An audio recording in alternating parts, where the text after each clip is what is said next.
అయితే ఒక అతను రాత్రి పగలు తేడా లేకుండా దేవుడిని ఇలా ప్రేయర్ చేస్తున్నాడనమాట. దేవుడి గురించి ఆలోచించి దేవుడితోటే మాట్లాడుతూ ప్రతిరోజు కొన్ని సంవత్సరాలు గడిపేశాడనమాట. అయితే ఒకసారి దేవుడు కల్లోకి వచ్చి మాట్లాడాడనమాట. ఏమనంటే, కొంచెం దూరంలో ఒక పెద్ద రాయి ఉంది.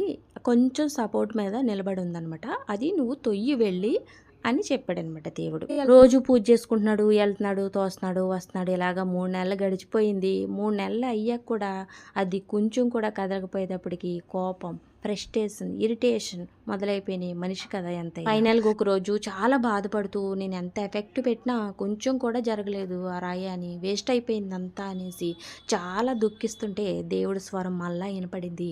ఈసారి దేవుడు ఏమన్నాడంటే, వేస్ట్ అయిపోయింది, వేస్ట్ అయిపోయింది అని అంటున్నా, ఏం వేస్ట్ అయిపోయింది? దీనివల్ల నీకు ఒక డిసిప్లైన్ అంటూ ఏర్పడింది. అలాగే నా గురించే ఆలోచించేవాడి, ఇప్పుడు నీ గురించి నువ్వు ఆలోచించుకుంటున్నావు. ప్రతిరోజు నువ్వు ఉదయాన్నే లెగుస్తున్నావు, నీ పనులన్నీ చేసుకుంటున్నావు, పూజ చేస్తున్నావు, నీకంటూ ఒక లక్ష్యం ఏర్పరచుకున్నావు, దానికోసమే రోజు ప్రయత్నిస్తున్నావు. ఆ రాయి కింద పడడానికి మంచి ప్రోటీన్ ఫుడ్ తింటున్నావు, చక్కటి నిద్ర అవుతున్నావు. దీనివల్ల నీ ఆకృతి చూడు ఒకసారి, నీ శరీరం ఎంత ఫిట్గా తయారైంది. అయినా నేను ఆ రాయిని నిన్ను తొయ్యమనే చెప్పాను. అది జారి కింద ఎప్పుడు పడాలో నేను డిసైడ్ చేస్తాను. అంతవరకు నీ ప్రయత్నాన్ని మానుకోకు అని దేవుడు చెప్పాడు. మన లైఫ్లో ఈ రాయి అనేది ఏదైనా అయి ఉండొచ్చు.